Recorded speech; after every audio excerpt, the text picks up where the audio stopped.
이스라엘의 하나님 여호와께서 이와 같이 이르시기를 내가 너를 이스라엘 왕으로 기름 붓기 위하여 너를 사울의 손에서 구원하고 내 주인의 집을 내게 주고 내 주인의 아내들을 내 품에 두고 이스라엘과 유다 족속을 내게 맡겼느니라. 만일 그것이 부족하였을 것 같으면 내가 내게 이것저것을 더 주었으리라. 그러한데 어찌하여 네가 여호와의 말씀을 업신여기고 나 보기에 악을 행하였느냐.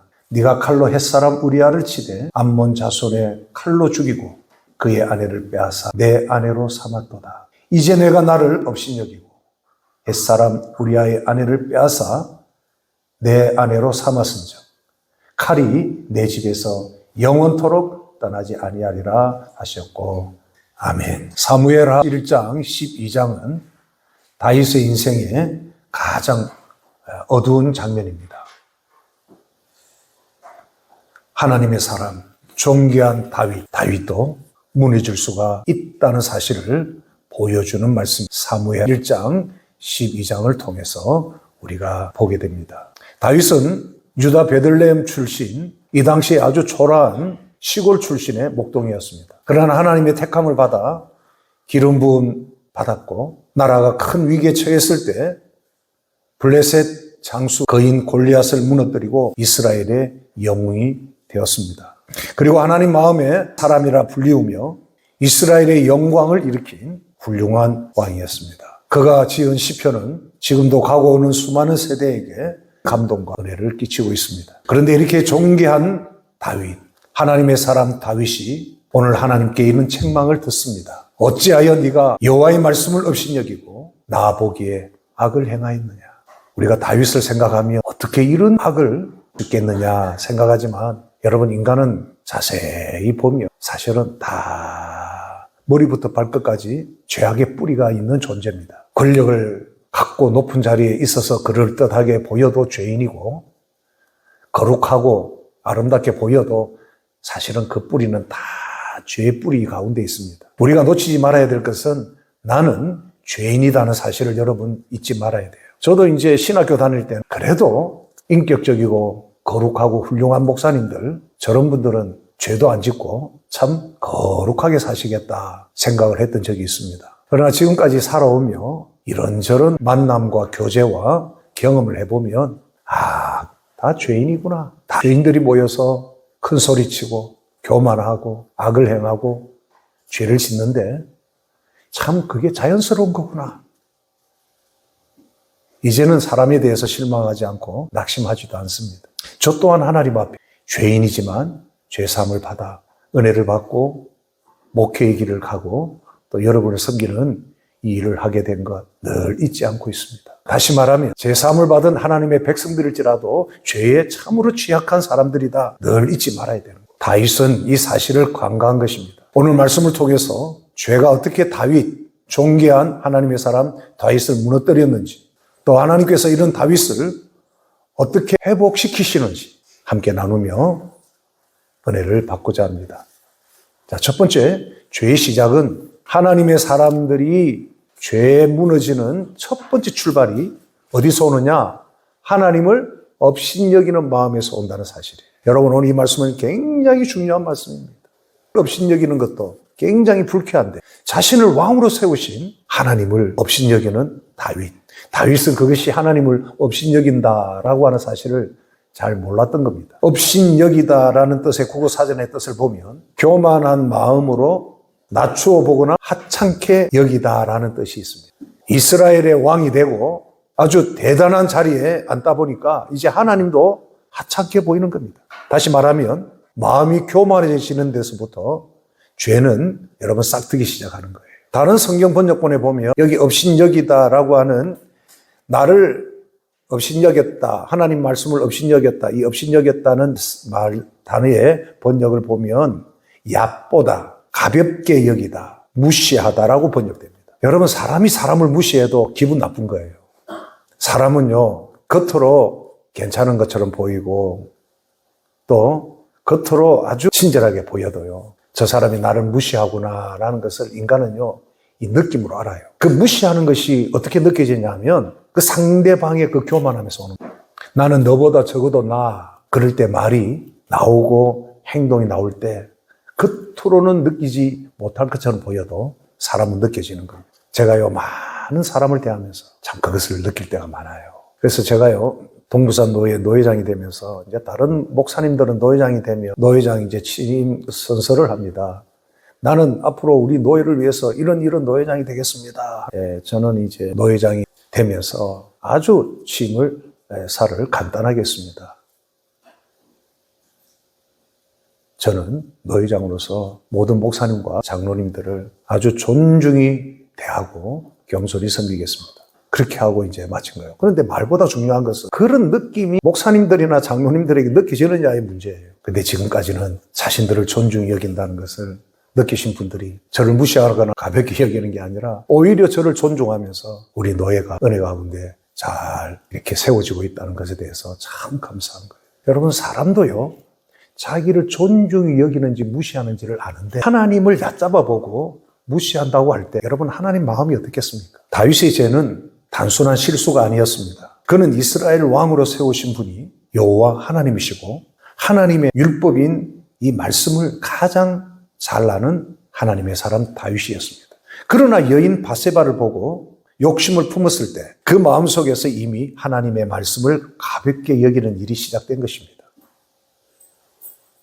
딱 10개월이 지난 후에 하나님이 기다린 시간이에요. 다윗이 자기가 행한 일에 대해서 하나님 잘못했습니다. 하나님 앞에서 1대1로 자기 잘못과 죄를 고백할 수 있는 시간 약 10개월 하나님이 기다리신 이후에 하나님께서 나단 선지자를 통해서 다윗을 책망하신 내용이 오늘 사무엘하 12장의 말씀이에요. 나단 선지자가 당시 최고의 가진 왕 앞에 이렇게 책망을 합니다. 사무엘하 12장 9절.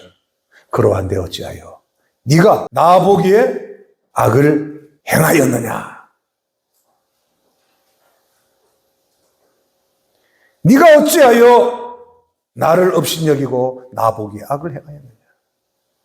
여러분, 하나님은 다 아시고 다 보시는 분입니다. 그래서 하나님의 속성을 뭐라고 하죠? 하나님은 전지전능하신 분이다 그러는 거예요. 다 아시는 분이에요. 사람은 외모를 보지만 하나님은 우리의 중심을 보시는 겁니다. 하나님 앞에 숨길 것이 없고 감출 것이 없는 거예요. 그런데 다윗은 이거는 하나님께도 감출 수 있고 덮을 수 있다고 하나님을 업신여긴 겁니다. 여기서 이제 다윗이 무너지는 거죠. 죄의 본질은 단순한 행동이 아니라 하나님의 말씀을 무시하는 태도에서 나타납니다. 이 정도는 괜찮겠지. 하나님이 이거 보시겠어? 이런 생각이 바로 하나님을 업신여기는 생각인 것입니다. 사무엘하 12장 2절에서 4절의 내용을 보시면 저녁 때 다윗이 그의 침상에서 일어나 왕궁 옥상에서 거닐다가 그곳에서 보니, 여러분, 이 저녁 때 해가 이렇게 지는 그 시간이죠. 다윗이 그 침상에서 일어났다 그랬어요. 낮에는 더우니까 그 침상에서 이제 서늘해지는 오후에 이제 일어난 겁니다. 여러분, 이 시기는 언제냐? 다윗이 왕으로서 암몬 수도인 랍바성을 무너뜨리고 이제 완전히 전쟁에서 승리할 그 시점에 아이고 뭐 나까지 갈 필요가 있겠느냐? 내가 가지 않아도 부하 장수들이 충분히 암몬의 수도인 랍바를 무너뜨리고 이 전쟁은 마무리 지을 수 있겠다 생각을 한 거예요. 여러분, 마귀가 이런 것을 통해서 틈타는 겁니다.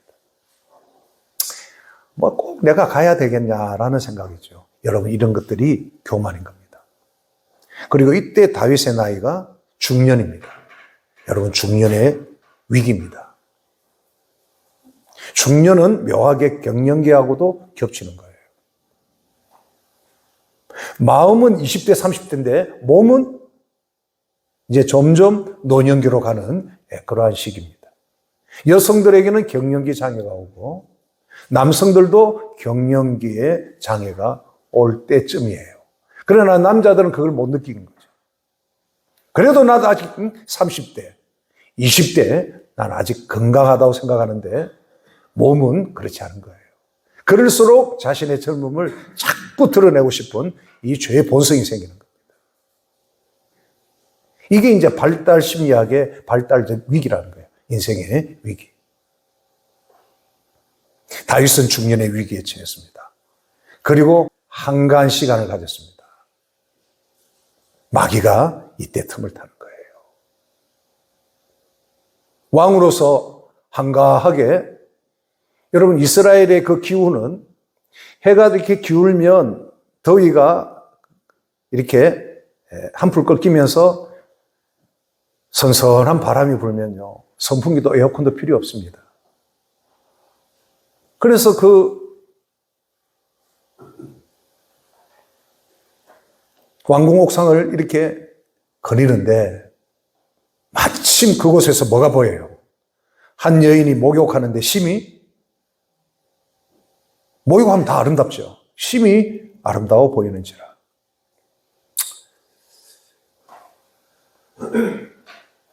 여러분, 우리가 참 보는 것을 조심해야 합니다.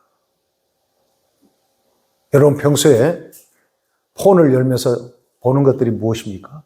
그것이 우리 인격과 우리의 마음을 지배하게 돼요. 특히 요즘 스마트폰에 다 신체 일부가 되어서 늘 그것을 열어보잖아요. 조심해야 합니다. 요즘은 AI가 내가 뭘 좋아하는지 알아서 내가 딱 열어서 보면 비슷한 거 계속 올리죠. 그게 내가 관심이 있어 하는 부분이냐는 걸 아는 겁니다. 보는 것이 참으로 중요한 시대를 우리가 살아가고 있고요. 그 보는 것으로 우리 정체성을 우리가 보게 되는 것입니다. 그래서 다윗은 무엇을 봤죠? 한 여인이 목욕하는데 정말 아름다워 보인 겁니다. 그러면 아이고, 예루살렘 한 가정집에서 목욕하고 있구나 하고 지나가면 되는데 3절에 보세요. 다윗이 사람을 보내어 그 여인을 알아보게 하는 거예요. 두 번째 죄의 단계, 알아보게 하는 거예요.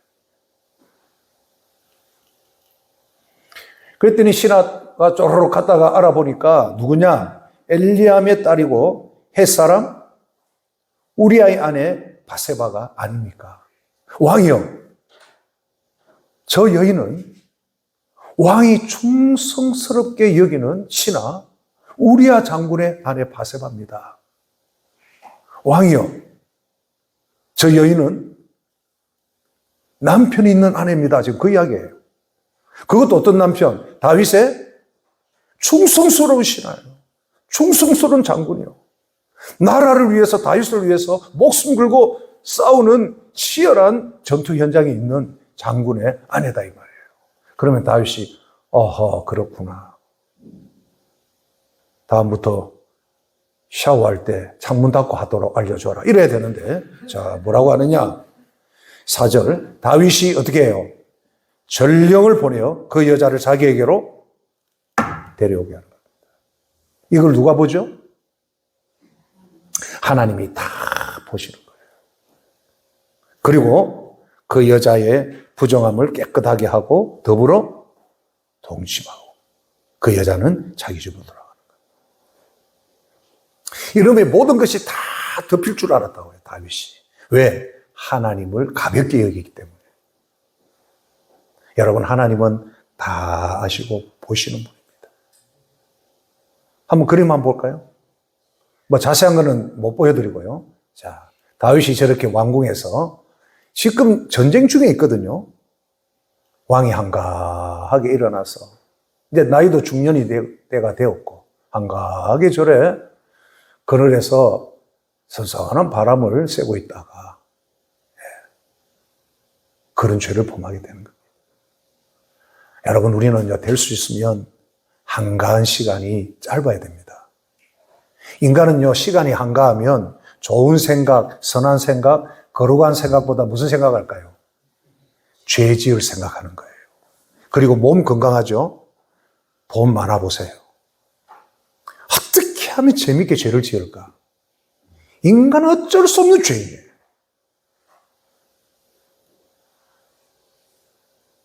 어떻게 하면 죄를 지을까? 여러분, 그런 생각이 하나님을 업신여기는 생각인 겁니다.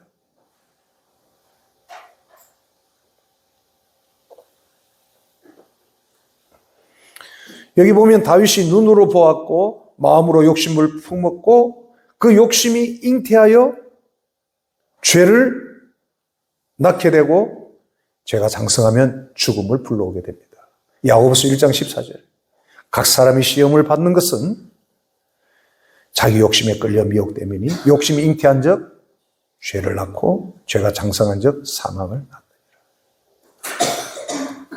왜 중년의 남자들이 아내 아닌 다른 여인에게 마음이 빼앗기고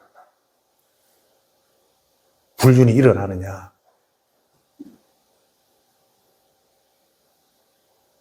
여러분, 이거 가볍게 여길 게 아니에요. 불신자들만 불륜이 있는 게 아니에요. 큰 교회 안에도 일어나는 일들이요. 다윗은 하나님의 존귀한 사람이었습니다. 한순간에 이렇게 무너지는 거 보십시오. 하나님을 업신여기다가 이런 죄로 무너지는 거예요. 괜찮겠지. 뭐 설마 이 정도까지는 하나님이 보시겠나. 다 하나님이 보신다라고 하는 겁니다. 나 보기에 악을 행하였다 이거예요. 여러분, 사람을 경계하라는 게 아닙니다. 사람은 존중이 돼야 돼요.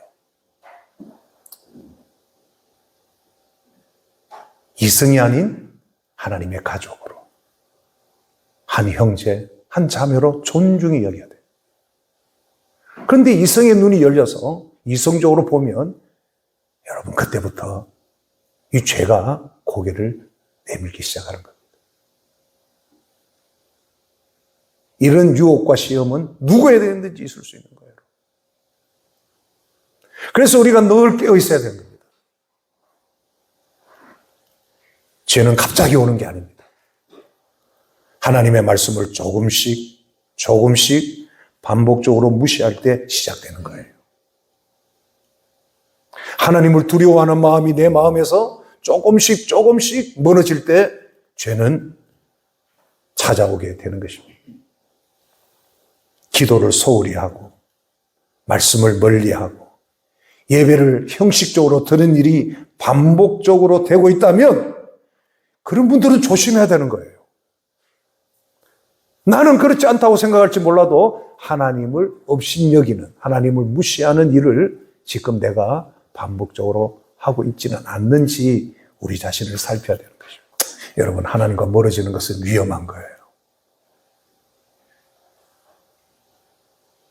나는 괜찮아 하는 사람, 육신을 가지고 있는 사람은 아무도 없습니다.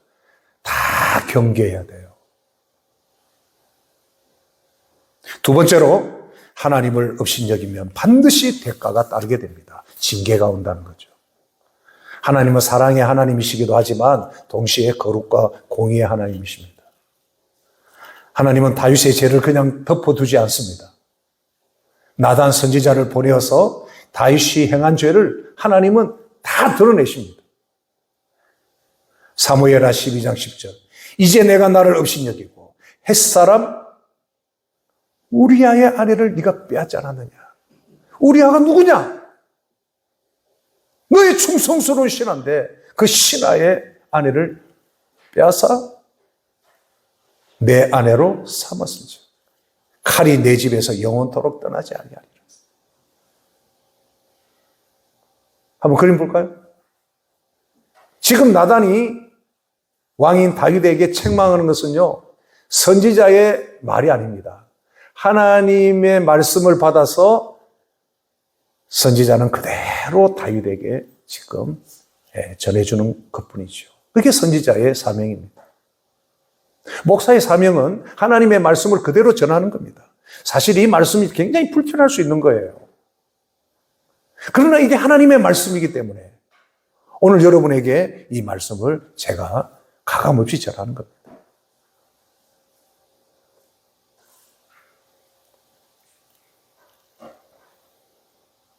네가 나를 업신여기고 햇사람 우리아의 아내를 빼앗아 네 아내로 삼다니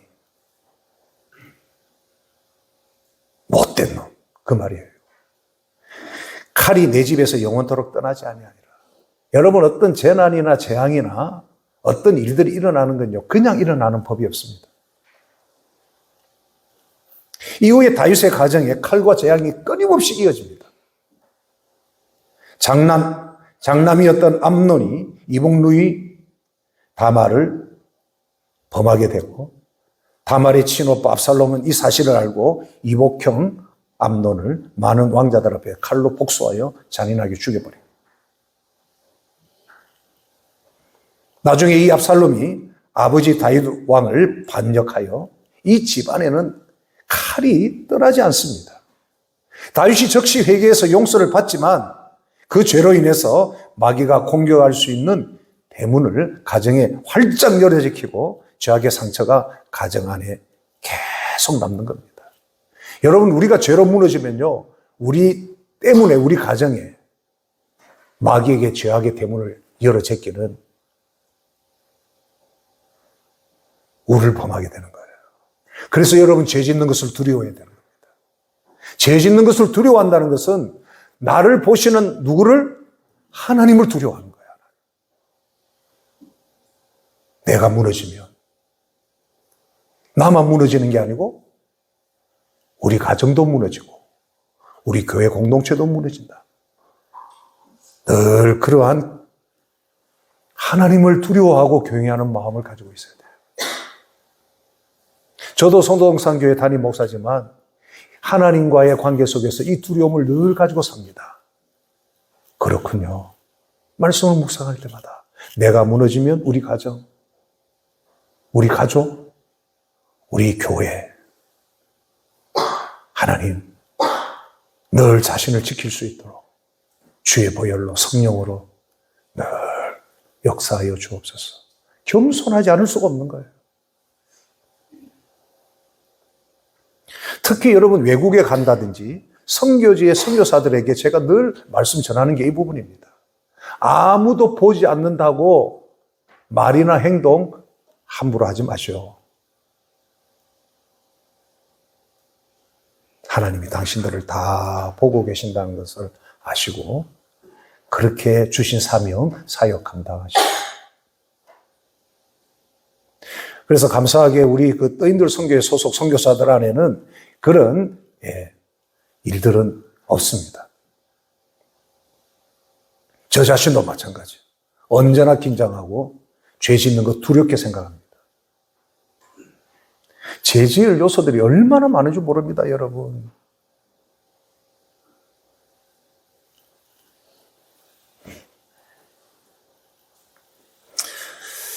하나님께서는 하나님의 사람들의 죄를 가볍게 여기지 않는다는 것을 우리가 잊지 말아야 돼요. 여기 계시는 분들. 나라가 혼란스럽고 불의한 자들이 권력 한가운데 있고 하면 화가 나고 나라가 이게 어떻게 되겠나 불안해하지만 여러분, 불안해할 필요가 없습니다. 우리가 죄로 무너지지 않고요, 우리가 하나님 앞에 바르게 살고 하나님의 긍휼을 입으면요, 이 나라 대한민국 결코 무너지지 않습니다. 우리가 이 확신을 가져야 돼요. 그래 자꾸 스트레스 받고 정치인 욕하고 막 여러분 아무런 변화 일어나지 않아요. 하나님은 누구를 보시는 거예요?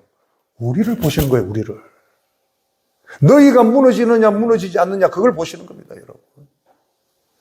제가 이 말씀을 통해서 그걸 깨닫고 나서 하나님이 나를 보시니 내가 더 조심해야 되겠다. 내가 죄로 흔들리거나 무너지지 않아야 되겠다. 내가 가정을 지키고 교회를 지켜야 되겠다. 하나님을 그것을 보시고 반드시 이 나라를 하나님께서 살려주시고 회복시켜 주실 줄로 믿습니다. 우리의 삶이 중요한 거예요. 하나님이 다윗을 보시듯이 저와 여러분을 보시는 거예요, 여러분을.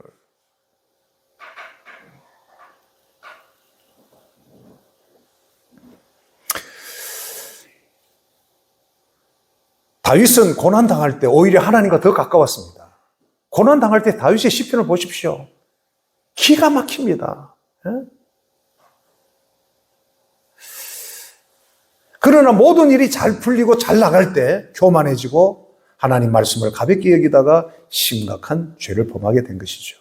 여러분, 우리도 마찬가지입니다.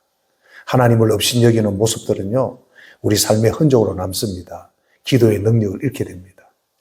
아무리 기도해도 하나님이 반응이 없고 답이 없는 것 같고, 그러니까 기도가 점점 줄어들고, 말씀을 읽어도 감동이 없고, 그 말씀인 것처럼 느껴지고, 가정의 어느 순간부터 평안이 깨지고,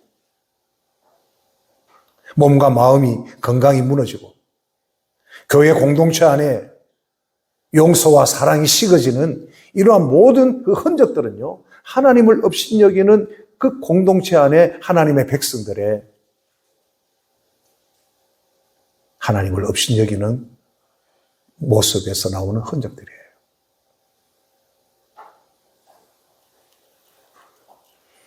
그렇지만 하나님은 우리를 미워해서 징계하신 것이 아니라 징계를 통해서라도 우리를 하나님께로 다시 돌아오고 회복시키기 위해서 우리를 징계하신다는 걸 여러분 아셔야 돼요. 징계의 목적은 사랑입니다. 히브리서 12장 5절 6절 내 아들아 주의 징계하심을 경히 여기지 말라. 우리의 영혼의 아버지가 하나님이시기 때문에 믿는 자들이 죄를 범하면 하나님이 그냥 두지 않는 것, 그거 사랑이에요. 부모가 자식을 사랑하니까 책망도 하고 너 그렇게 살지 마라 말하지, 이웃집 아저씨는 절대 여러분 자녀들에게 아무 소리 안 합니다. 그에게 꾸지람을 받을 때 낙심하지 말라. 주께서 그 사랑하신 자를 뭐예요? 징계하시는 거예요. 사랑하기 때문에 징계하시는 겁니다. 아픔도 주고 어려움도 있고. 예?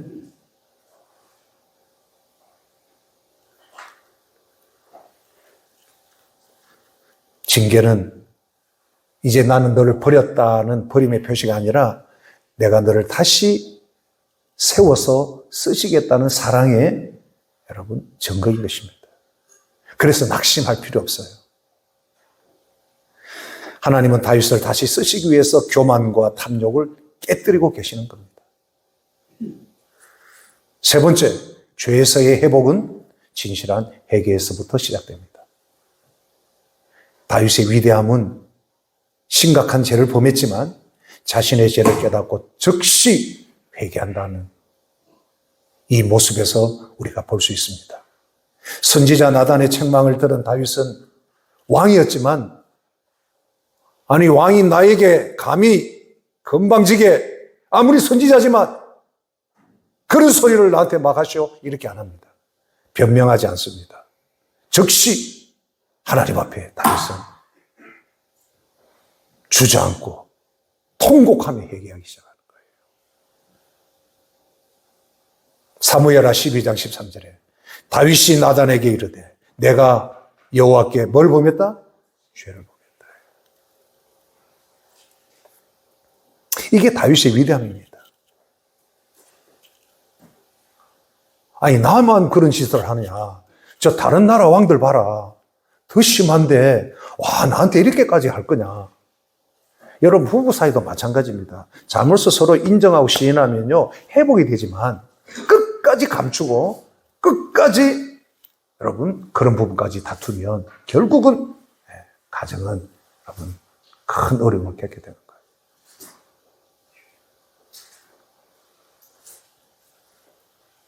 다윗은 왕이었지만 이 자리에서 변명하지 않습니다. 맞습니다. 죄가 죄인입니다. 내가 여호와께 죄를 범하였습니다. 이때 나단이 다윗에게 말하죠. 여호와께서도 당신의 죄를 사하셨습니다. 회개하면 하나님이 용서하시고 회복의 길을 열어주시는 거예요. 감추면 여러분 회복이 없습니다. 더 깊은 나락으로 떨어지는 거예요. 여러분 이것이 은혜입니다. 내가 죄인입니다. 정말 제가 잘못했습니다. 다윗의 고백은 진실했고 그는 왕의 체면을 내려놓고 땅바닥에 엎드려서 눈물로 통곡하며 회개를 했던 것입니다. 그때 쓴 시편이 바로 시편 51편이에요. 1절 3절에 보시면 하나님이여 주의 인자를 따라 내게 은혜를 베푸시며 주의 많은 긍휼을 따라 내 죄악을 지워 주소서. 나의 죄악을 말갛게 시키시며 나의 죄를 깨끗이 지하소서. 무는 나는 죄가를 아우니 내 죄가 항상 내 앞에 있나이다. 하나님, 나는 어찌할 수 없는 죄인입니다. 내 죄를 용서해 주십시오.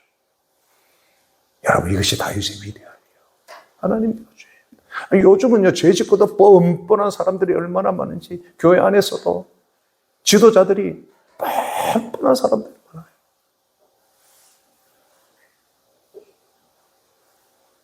그러니까 여러분, 공동체가 고통을 당하고 어려움을 당하는 겁니다. 가정이 고통과 어려움을 당하는 겁니다. 죄를 짓지 아니하면 더 좋겠지만 죄를 범했다면 인정을 하고 하나님께 엎드려야 되는 겁니다. 하나님, 죄가 죄인입니다. 저를 용서해 주십시오. 그때 나단이 바로 다윗에게 말하지 않습니까? 여호와께서도 당신의 죄를 사하셨나이다. 다시는 그런 죄를 짓지 마십시오.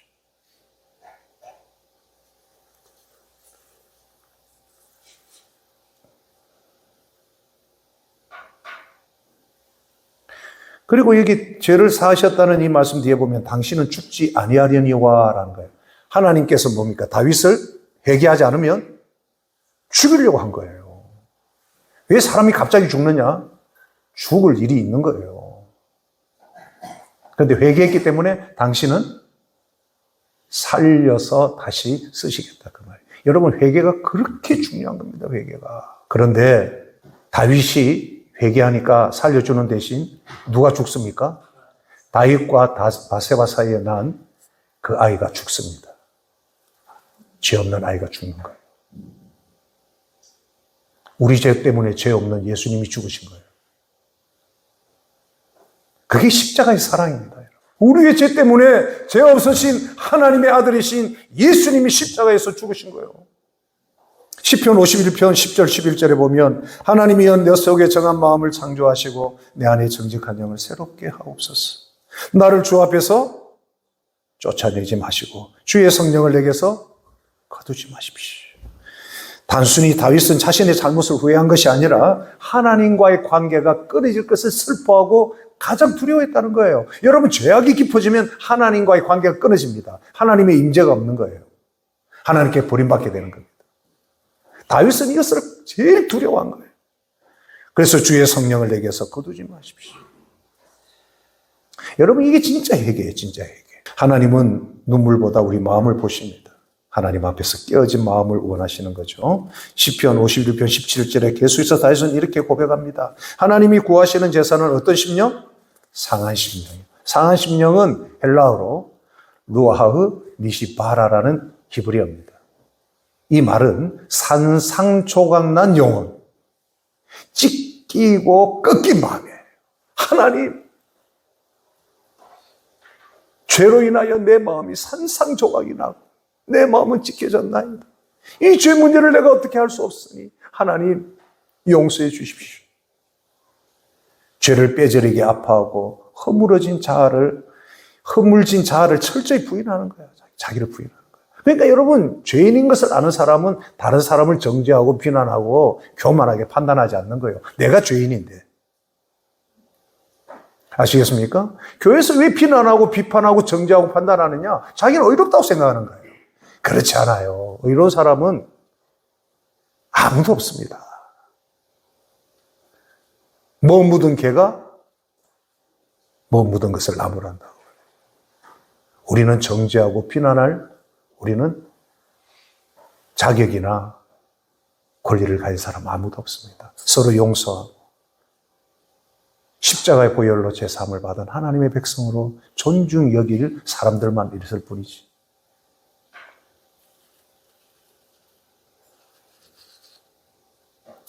그리고 이 통회하는 마음을 멸시하지 않는다 그랬죠. 이 통회한다 이 말도 히브리어로 다카라는 히브리 단어입니다. 이 말은 철저히 참여하는 것을 말하는 거예요. 한번 그림을 볼까요? 적절한지 모르지만 다윗은 권력의 최정상인 왕이 있지만 하나님의 자비를 저렇게 구하는 것이죠. 죄로 무너진 다윗이지만 회개와 눈물을 보시고 하나님은 다윗을 용서해 주시는 겁니다. 죄로 비참한 우리를 구원하시기 위해서 다윗의 후손을 통해서 하나님은 메시아 예수 그리스도를 보내주셨습니다. 자기 죄 때문에 자기 목숨은 건졌지만 죄 없는 아이가 죽은 것처럼 우리의 죄 때문에 하나님의 아들 독생자 예수 그리스도가 십자가에서 우리의 모든 죄를 지시고 피 흘려 죽어주신 거예요. 그 용서의 은혜, 그 보혈의 그 은혜를 알면 우리는 언제나 겸손하게 감사하며 서로를 존중히 여기는 삶을 살아갈 수밖에 없는 것입니다. 누구든지 예수님을 믿고 회개하면 예수님의 보혈로 지금까지 모든 죄를 깨끗하게 사해 주실 줄 믿습니다. 모든 죄를 깨끗하게 하나님이 하세요. 영생을 얻게 돼요. 천국에 올라가게 되는 것입니다. 이게 보혈의 능력인 것입니다. 그래서 여러분 회개는 정말로 중요한 거예요. 샘물과 같은 보혈은 주님의 피로다. 보혈의 죄를 씻으면 정하게 되겠네. 마저 겸손하면 회복의 은혜를 주십니다. 우리는 어쩔 수 없는 죄인들이에요. 겸손해야 돼요. 아내들이여 남편에게 겸손하게 섬기십시오. 남편들이여 아내를 겸손히 사랑하십시오. 주장할 것 없고 고함칠 일도 없죠. 예. 겸손하면 회복의 은혜를 주십니다. 가정의 공동체 가운데 겸손하면 하나님이 은혜를 주시는 거예요. 야고보서 4장 6절에 하나님이 교만한 자를 물리치시고 겸손한 자에게 은혜를 주신다. 이후 다윗은 아주 겸손해졌습니다. 심지어 아들 압살롬의 반역으로 도망하는 길에 사울 왕의 친척이었던 시므이가 다윗이 맨발로 도망가는 것을 보면서 쫓아가면서 먼지와 돌멩이를 던지고 뿌리면서 저주합니다. 그때 곁에 있던 아비스 장군이 왕이여, 비록 왕이 지금 이렇게 쫓기는 신세지만 저놈 내가 당장 가서 목을 베어버리고 없애버릴까요? 그랬더니 다윗이 이렇게 말합니다. 사무엘하 16장 11절. 또 다윗이 아비새와 모든 신하들에게 이르되 내 몸에서 난 아들도 내 생명을 해하려 하거든. 하물며 이 베냐민 사람이랴. 여호와께서 그에게 명령하신 것이니 그가 저주하게 버려두라는 거예요. 나는 저주받아도 마땅한 인물이야. 그러니까 남이 나를 어떻게 이야기해도 상처받지 않는 겁니다. 나는 죄인 맞아. 그리고 12절에 이렇게 말합니다. 혹시 여호와께서 나의 원통함을 감찰하시리니 오늘 그 저주 때문에 여호와께서 손으로 내게 갚아주시리라. 내 마음이 원통해서 하나님 너무 힘듭니다. 내가 이걸 다 받아야 됩니까? 내가 받을 것이 아니면 하나님이 다 갚아주실 거니까 그냥 내버려 두라는 거예요.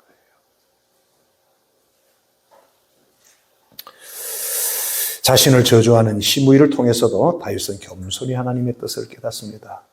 누가 여러분들에게 무슨 말을 한다고 너무 여러분 흥분하고 너무 괴로워하지 마십시오. 어떤 목사님이 하루는 저보고 그러더라고요. 교회 안에서 누가 자기를 욕을 하는데 한날 너무 괴롭더라. 그런데 엎드려 기도하는데 하나님이 야, 너 그런 죄는 그들이 말하지 않지 않느냐. 너는 그 사람들이 말하는 것보다 더 큰 죄인이야. 그 순간에 탁 그게 깨달아지니까 그 사람이 믿지 않더라는 거예요. 아이고 다행이다는 생각이 들더라고요. 여러분 다윗도 마찬가지. 그러니까 겸손해지는 겁니다. 겸손하면 여러분 은혜가 임하는 것입니다. 이후 압살롬의 반역은 진압이 되고 다윗의 인생이 은혜롭게 마무리가 됩니다. 여러분 오늘 우리 삶을 한번 점검해 봐야 돼요. 혹시 하나님을 무시하거나 하나님의 말씀을 가볍게 여기며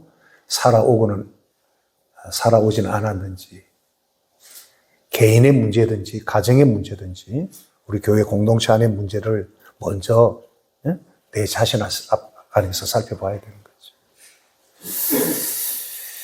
다윗처럼 무너졌던 자리에서 다시 말씀과 기도의 자리로 돌아오는 저와 여러분이 되기를 축복합니다. 하나님은 다시 우리를 회복시켜 주시고 은혜 베풀어 주실 줄로 믿습니다. 하나님 아버지, 저희들이 지금까지 마음으로나 행동으로 다윗처럼 하나님을 가볍게 여긴 죄들이 있었다면 이 시간 주의 보혈로 용서하여 주옵소서. 기도와 기도의 자리가 회복되게 하시고 하나님의 영 성령으로 이 시간 저희 모두에게 충만케 하여 주시옵소서. 예수님의 이름으로 기도하옵나이다. 아멘. 우리의 몸과 마음 아픈 곳이 있습니다. 여호와 라파 치유하시는 하나님, 주님의 능력의 손으로 얹어주시고 만져주셔서 이 시간 깨끗하게 하옵소서. 주 예수님의 이름으로 명하노니 손을 올린 곳마다 모든 질병은 떠나갈 지어다. 병의 뿌리는 뽑혀지고 깨끗하게 될지어다. 마음의 모든 어두움, 우울함, 원망과 불평 사라지게 하시고 하늘의 기쁨과 감사와 충만한 은혜로 가득 채워 주시옵소서. 예수님의 이름으로 축복하며 기도하옵나이다. 아멘.